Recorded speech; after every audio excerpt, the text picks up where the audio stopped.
you know, this is a crisis that is completely stretching our capacity.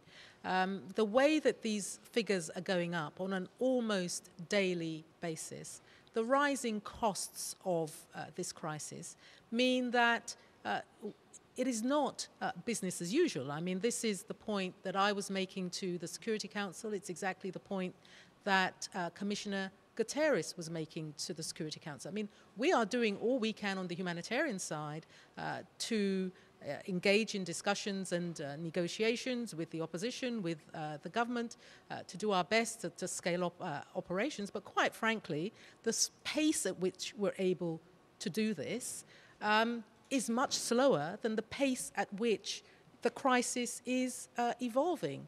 I am also extremely concerned by the rising costs of this. I mean, we asked for 1.5 billion for our response for the next 6 months.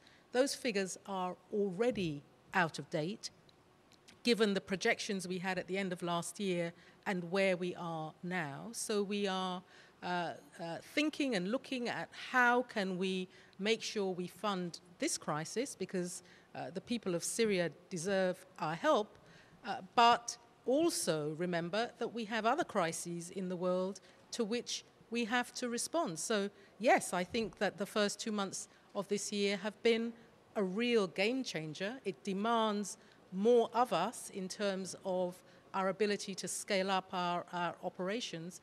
But I have to tell you that I think that even with us working full tilt, the scale is outpacing whatever we do on the response side. To close the border, what's been your discussions of UNHCR with the Jordanians on that topic? I must say that the discussions with the Jordanians, I think it is useful to recall that in April 2012, UNHCR had a total of 33,000 Syrian refugees on our books in the region. As of yesterday, we had registered or given out registration documents to some 336,000 refugees, or nearly a 30 times increase over the period of 10 months ago. In fact, since early January, some 40,000 Syrians have fled every week into the neighboring countries.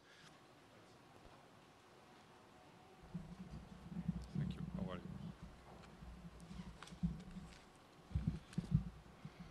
Thank you. So please, we need to look at the picture in its entirety very objectively.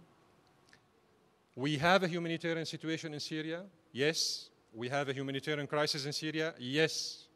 We need the help of the United Nations, yes. We signed an agreement with the UN represented by OCHA, yes. We want OCHA to succeed, yes. But we and you and the United Nations should all stick to the provisions of the General Assembly Resolution 46/182, which respects the sovereignty of Syria and says that not only the sovereignty of Syria, each state's sovereignty should be respected.